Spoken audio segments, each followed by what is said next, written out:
hello again guys. So how about this kind of problem? Let's say our integral is x to the power of 9 and then over 4x squared plus 1 quantity 6. So how can we answer this one? So let's try to use substitution method. So letting u as this inside function here, itong 4x squared plus 1. So let mo yan as u. And then differentiate mo yan. Yung du natin is equals to 8x dx. Right? And then since walang 8 dito, this is just equals to, we need to have a neutralizing factor of 1 over 8. Okay, so notice that yung x natin dito is to the power of 9 and then dito is x dx lang. So therefore, yung makaka-cover lang nitong du natin is just equals to, so labas ko yung constant 8 integral of is equals to, kunin mo yung isang x. So yung matitirang isang x dito is equals to du. But since this is to the power of 9, so meron pa tayong x to the power of 8 du. And then itong whole term dito, itong whole expression dito is u to the power of 6. But however, we cannot integrate this one yet because ito ay in terms of x. So we need to express this in terms of u kasi ito naka u, di ba? So we need to express this in terms of u. So how can we express this in terms of u? So from this, u is equals to 4x plus 1. Let's solve for x squared. And before that, let's express this x to the 8 as x squared to the power of 4. Because that is just equals to x to the power of 8, right?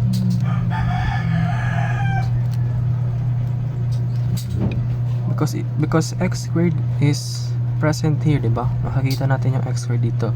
Okay, so let's solve for x squared here. So from u is equals to 4x squared plus 1. So kapag sinolve natin sa x squared, transpose ko yung 1, so magiging u minus 1 is equals to 4x squared, and then divide mo both sides by 4. Therefore x squared is equals to u minus 1 over 4, diba? And then after that, let's substitute this x squared here. So magiging equals to I forget the 8 may 8 pa dyan. Then u minus 1 to the 4 over 4 to the power of 4 du, and then u to the power of 6. So notice that itong terms natin is all in terms of u na lahat. So this is not integrable. So next thing to do is just simplify this one.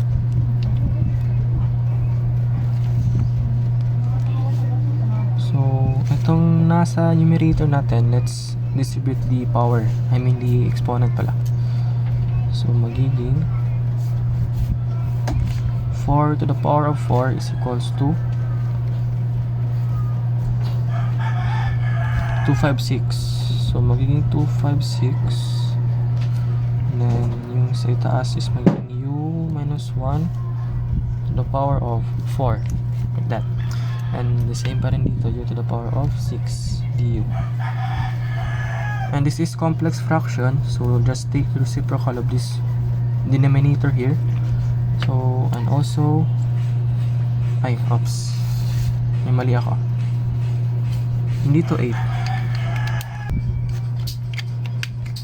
Okay, all goods.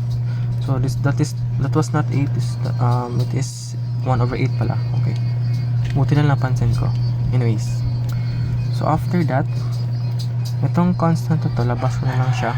So since ito magiging ano to 1 over 8 integral of, so reciprocal nitong u to the power of 6 is just 1 to the power of 1 over u to the power of 6. So magiging 256 u to the power of 6, then u minus 1 to the 4 du. And then labas ko yung 256. So 256 times 8 is equals to, so kunin mo yung calculator mo, that is equals to 2048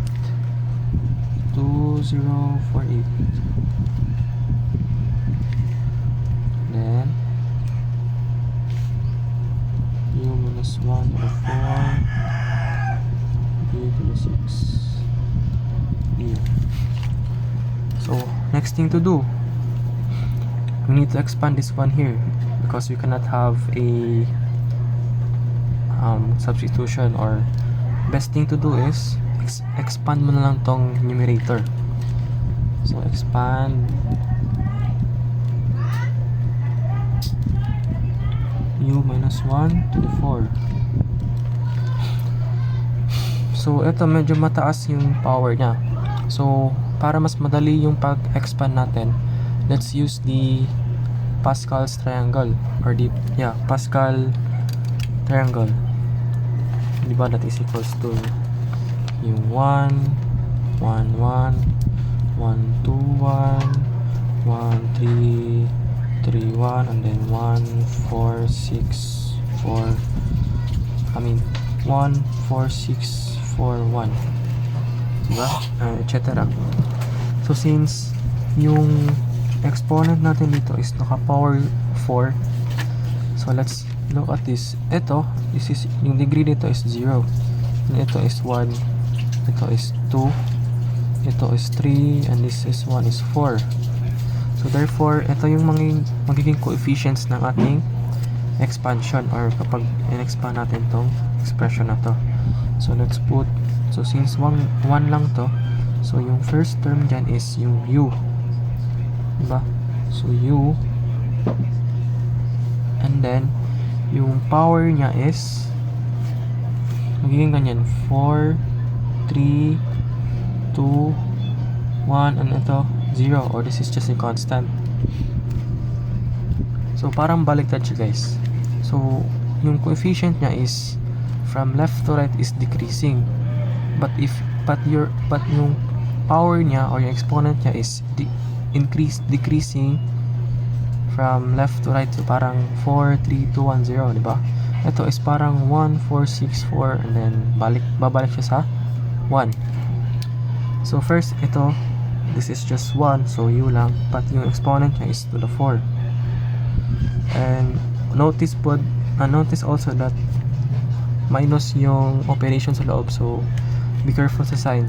So since this is minus, so yung operation niya is just minus plus minus plus, so parang alternate lang, 6 and then 4 and then plus 1. Ito positive, negative, positive, negative, positive, like that. Sige, sundan natin yung pattern. So since negative yung susunod, magiging 4, and then yung u, and then yung u natin is to the power of 3 na. So 4 u cube, next is plus, yung coefficient is 6, and then u to the power of 2, and next is minus 4. Since 1 lang yan, so u lang.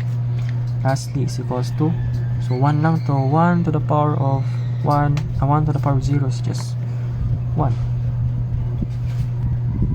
like that. So easy as that, diba? So instead of doing it manually, so pwede mo namang gamitin tong Pascal's triangle to save time. Anyways, so yung magiging bagong integral natin is 2048 integral of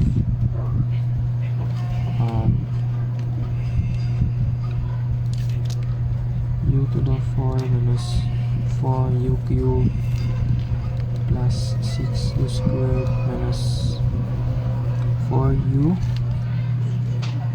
4u daw plus 1 u power of 6. Okay, after this one, so tapos na tayo mag-expand. So yung next thing to do, this is just a monomial here sa baba. So let's try to separate the fractions para mas integrable siya. So magiging, so lagyan ko ng parenthesis. So first term, anong sagot dito sa first term? So divide mo ha, divide natin to each term by u to the power of 6. So first, u to the power of 4 divide u to the power of 6, that's just equals to 1 over u squared. Next term, 4u cubed divide u to the power of 6, that is just equals to, so matatanggal yung u cube and then may matitirang u cube sa baba, so u cube 4 over u cube. Next, 6u squared over u to the power of 6 is equals to 6 over u to the power of 4 minus 4u over u to the power of 6 is equals to 4 over u to the power of 5. And lastly, that is just 1, so 1 to the power of 1 over u to the power of 6 du. Next thing to do, after nyan, yung mga exponent natin, gawin natin negative para mas integrable siya, because in this form, hindi siya pwedeng i-integrate directly. So, because yung degree niya is 2, 3, 4, 5, 6, etc. So, gawin natin, so, lagay mo tong u sa itaas. So, yung negative, yung exponent niya magiging negative. So like this, diba? U to the power of negative 2 and also this one. Lahat ng terms, okay? 6u to the power of negative 4 minus 4u to the power of negative 5 plus u to the power of negative 6 du. Like this, okay? And after that, apply mo lang yung power rule. So maka-add ka ng 1. 2048. So lagyan ko na lang ng bracket. So integral ng u to the power of negative 2 is equals to u to the power of negative 1 diba? And then ito, meron kang negative 4, sige, ano lang, sulat ko na lang, negative 4 times u to the power of negative 2 over negative 2 plus 6 u to the power of negative 3 over negative 3 minus 4 times u to the power of negative 4 negative 4, and then lastly is plus u to the power of negative 5 over negative 5 and the plus c. Simplify mo yung mga exponent and then yung mga expression. So baba ko na lang yung mga exponent para maging positive, and also at the same time let's bring back the original value of u, which is itong 4x squared plus 1. So hindi ko na lang i-distribute yung constant kasi medyo malaki siya. So ganito na lang. So gagawin ko na lang, may negative siya, diba?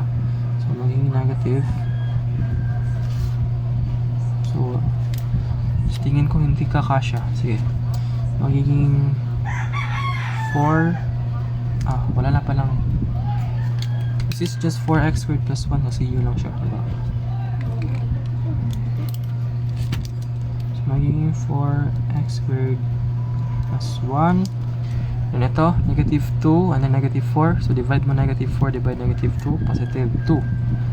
And then baba mo yung u. So yung value ng u natin is the same here, but naka-squared siya. So 4x squared plus 1 to the power of 2. Ito, 6 over negative 3, negative 2. So, minus 2 4x squared a power of 3. So, magiging positive yung exponent. Then ito, negative 4 over negative 4, positive 1 lang yan. So, plus ang next. So, baba ko yung u. So, magiging positive yung 4. So, magiging 4 x squared plus 1 to the power of 4. So, wala lang space. Dito na lang sa baba. Minus to kasi negative, diba? So, tas wala siyang constant sa baba. Ano sa taas? So, 5 and then a power of 5. So, 4x squared plus 1 to the power of 5. Magiging positive. And lastly, last na yan pala. Lastly, plus c. Don't forget the plus c. Ito na yung sagot natin. Medyo mahaba, diba?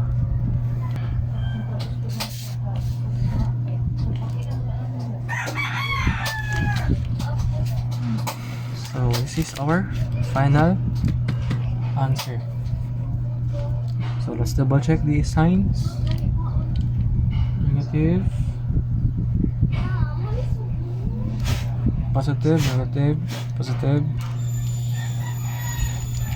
All goods, okay? So, that's all guys. Hopefully may natutunan kayo and thank you sa panonood. Bye-bye.